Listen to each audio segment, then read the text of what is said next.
Welcome to MFA's Empowered Women's Podcast. In this episode, you are listening to Chitra Iyer, the CEO of MFA, in conversation with the brilliant and iconic actor Vidya Balan.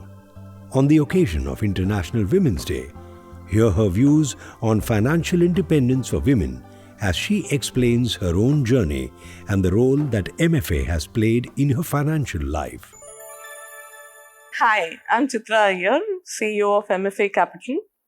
Today, on the occasion of International Women's Day, I have with me the bold and beautiful icon of India, Padma Shri Vidya Balan. Oh my God, thank you.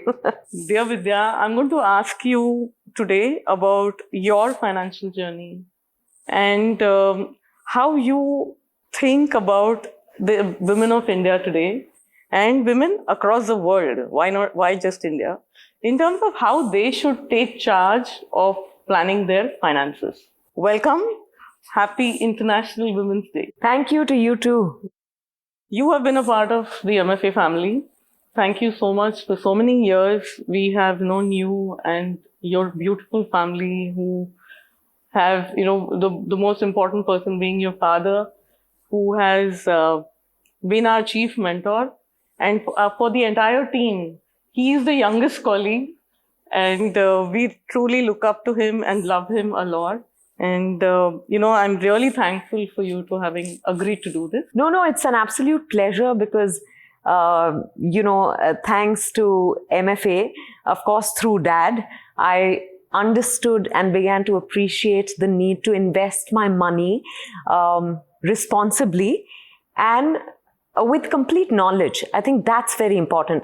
Initially, it was my dad who was handling everything, and now he's begun to involve me in decisions. And previously, I would tell him, no, you just do whatever you feel is right. I don't know anything about it. But slowly, he's begun to inculcate that need to know what I'm doing with my money in me, and for which I'm very, very grateful. MFA, we trust completely. I think when it comes to money, trust is very, very important. Therefore, I'm very happy to be sharing my experience today here and also hopefully inspiring more people, importantly, more women to do the same. Exactly. You, I feel, are one of the biggest role models for all the women across the world. The path-breaking work that you have done, one of the bravest actors. We are all huge fans. Thank you. For every single release, we all wait. What is Vidya going to do now? You've chosen your roles, especially such challenging and extremely hard-hitting women roles, Tumhari Sulu is something that completely forces everyone to say, "Main kar sakti hai." You were so inspiring for all of us, and we look forward to so many more such beautiful things coming into your life and you showcasing it to the world. Thank you. Right? So as we also know that this shows how genuinely concerned you are about women. And this is exactly where, we thought we could do this. And does it feel like a very huge responsibility?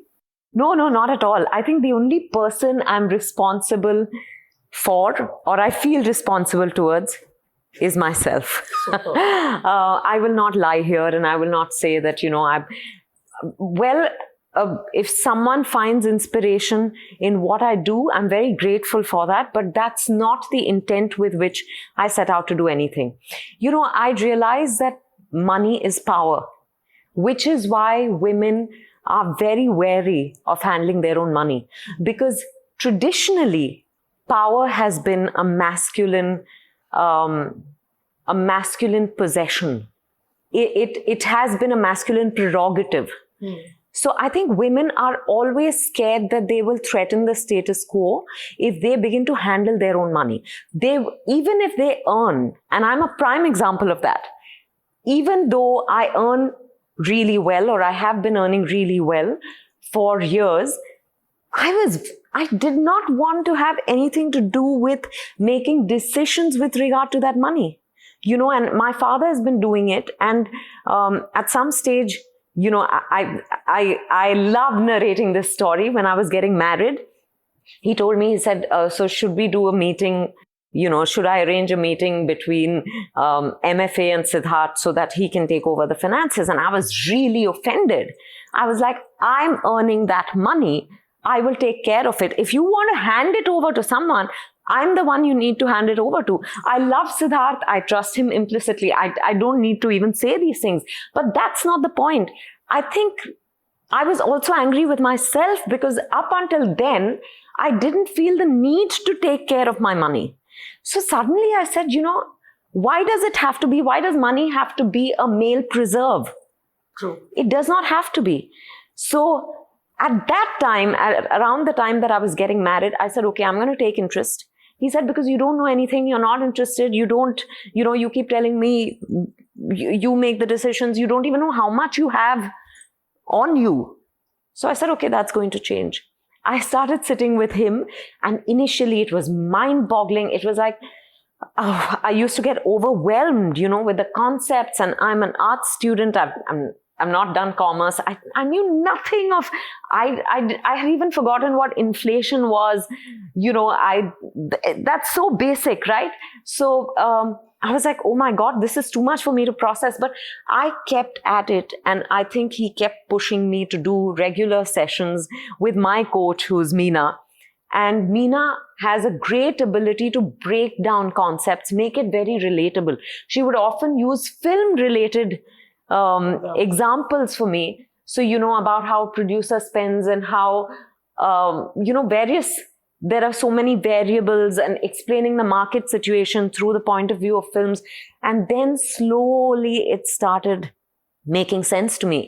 I would repeatedly every month, when we had a session, I would keep asking her the same question, and I would feel so dumb. I would feel like, oh my God, but very kind of her. She never judged me for that.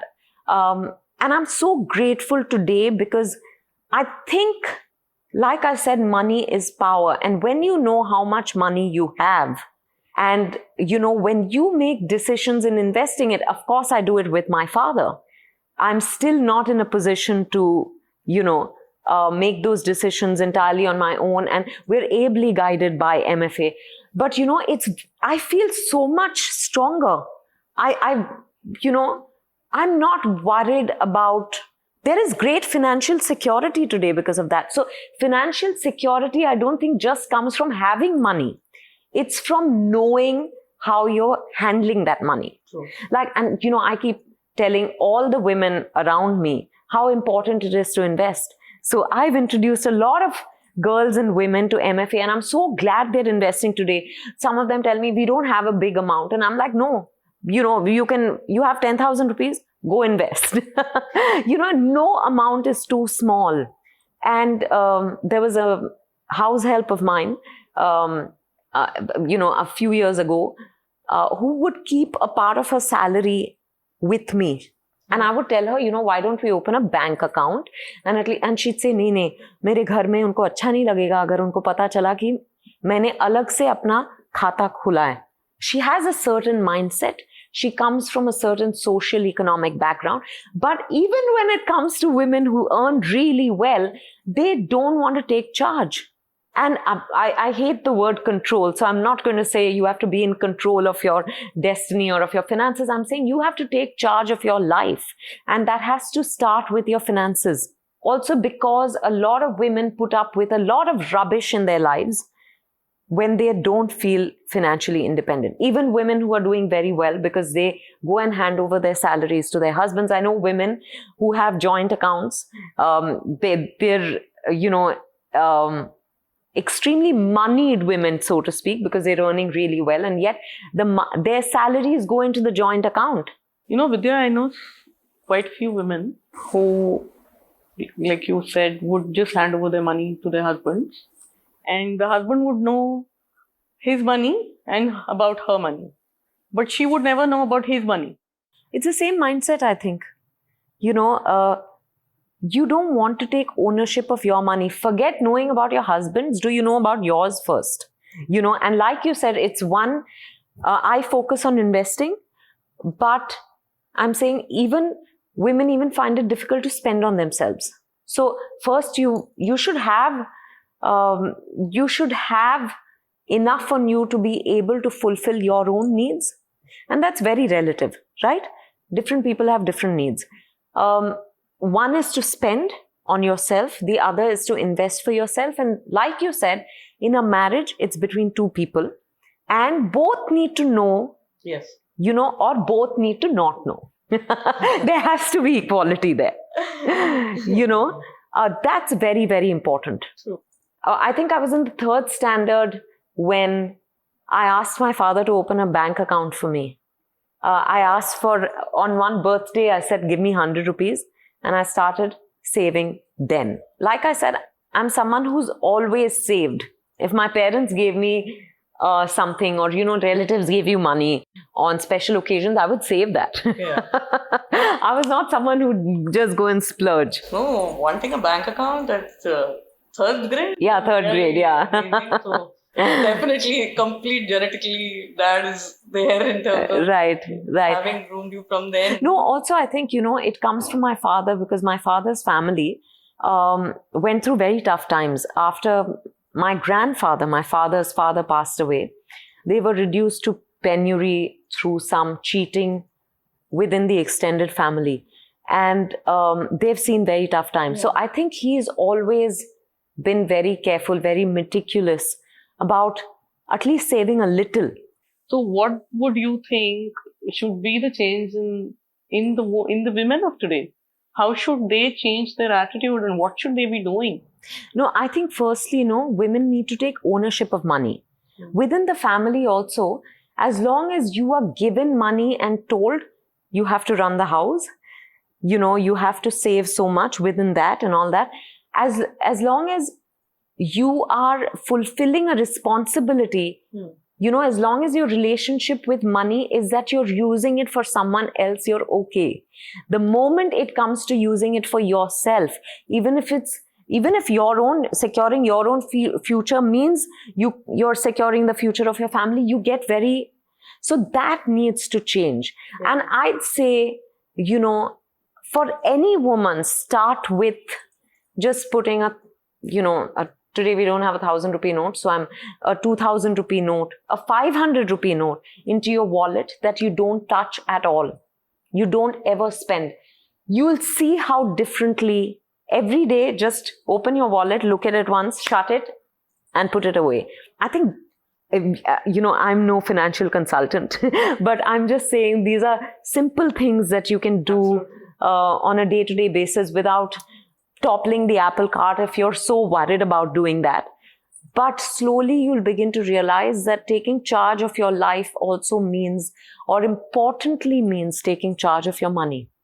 And it is difficult initially to suddenly wake up and say, no, I'm going to be in charge today. It's frightening. Yeah. You just want to disappear. You just want to cover yourself with a blanket and not emerge from it. But, once you go through that, initially, even the men may feel threatened. But once you go through that uncomfortable period, the man also gets comfortable. You also get comfortable. You know that this is not to threaten anyone. Absolutely. Absolutely. Barring the men who might not want the women to access details of finance, usually most of the men who, we have been interacting with, all of them want the women to be participative. Yeah. No. Right. Especially COVID taught this a lot. Oh, absolutely. And, I think COVID also made you realize that unfortunately, lots of people lost loved ones. And a lot of people who were in charge of their finances. And then they were left high and dry, not knowing what was invested where. And, so I think that knowledge is very, very important. And today, more than ever, we can seek help. You always seek help or you look for advice when you don't know what to do. We're obviously ill-equipped, not knowledgeable enough, but there are people who can help you with that. Yeah. Tell you how to grow your money. Money can grow. All these things that they say money does not grow on trees, I don't believe. Money can grow on trees. Not literally, but I'm saying you can grow your money. And for that, there are people who can help you with it. True.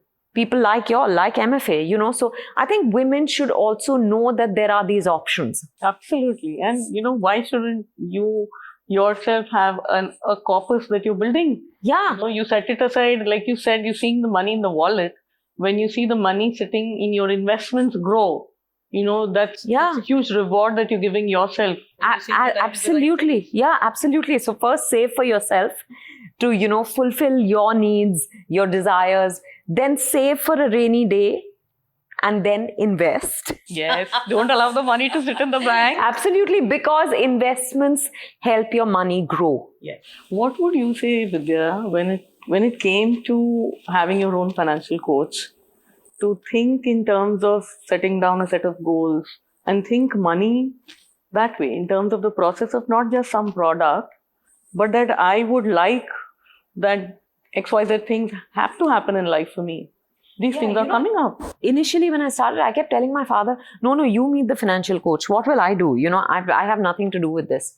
But then as I started meeting her, and I remember that time when she gave me a sheet to fill out about the financial goals and what I want from life. And I didn't fill it for a few months.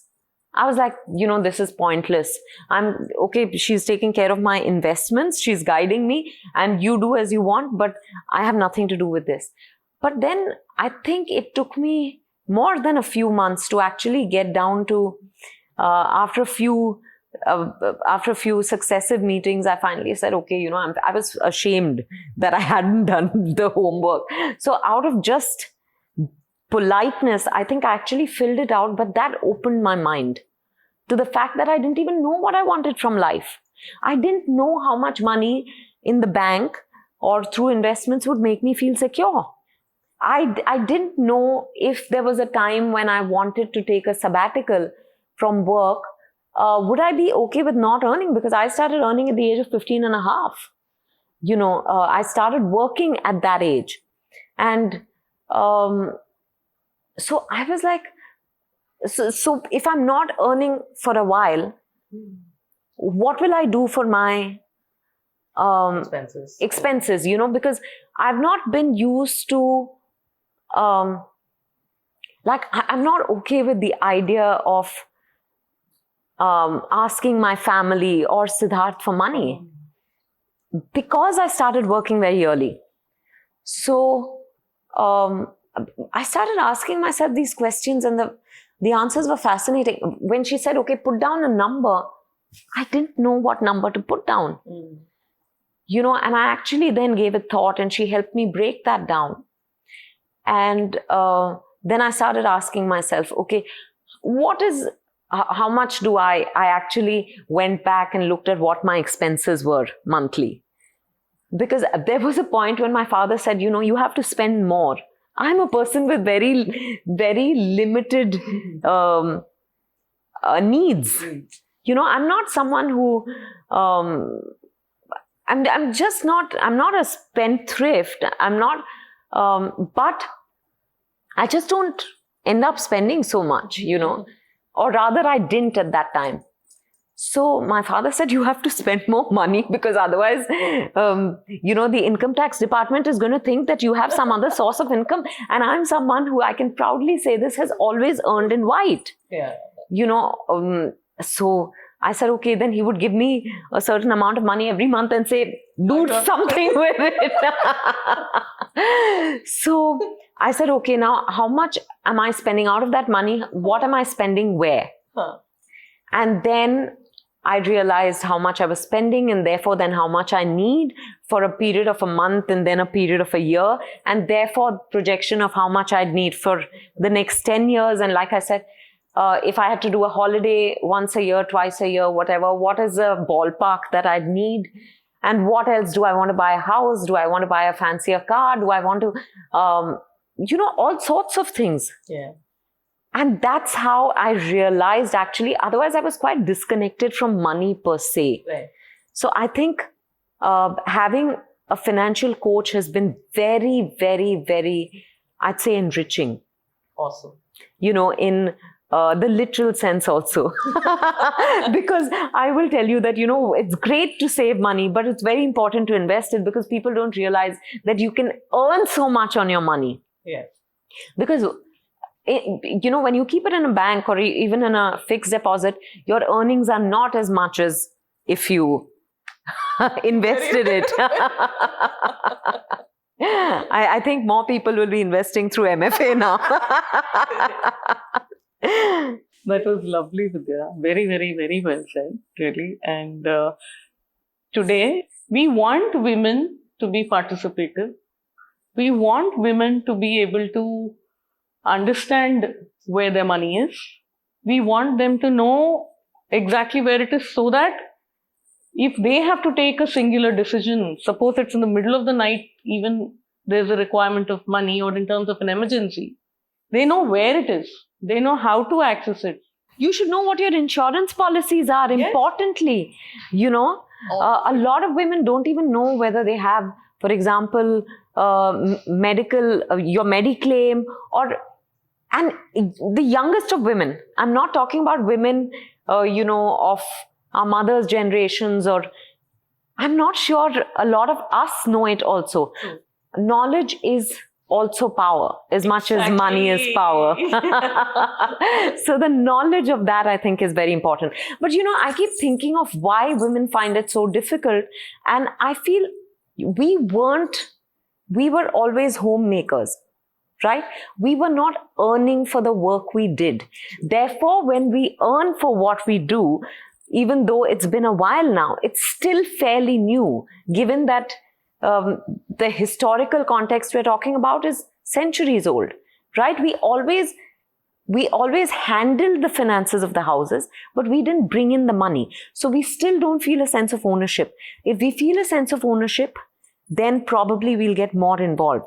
But the other way to work towards this is by getting involved so that you feel a sense of ownership. It can work. Yeah. Either way. Yeah, so I think importantly to have the knowledge about your money. Yes. I think that knowledge will give you perspective, will help you, write out or plan out your goals and then work towards it. Lovely. So I think knowledge about your money will therefore through all this lead to ownership of the money. Yes. Which will attract more money and therefore do it. Yeah. And I think like I keep saying, money is power. Money is also therefore worth. And therefore women need to also focus on that. That's my personal opinion.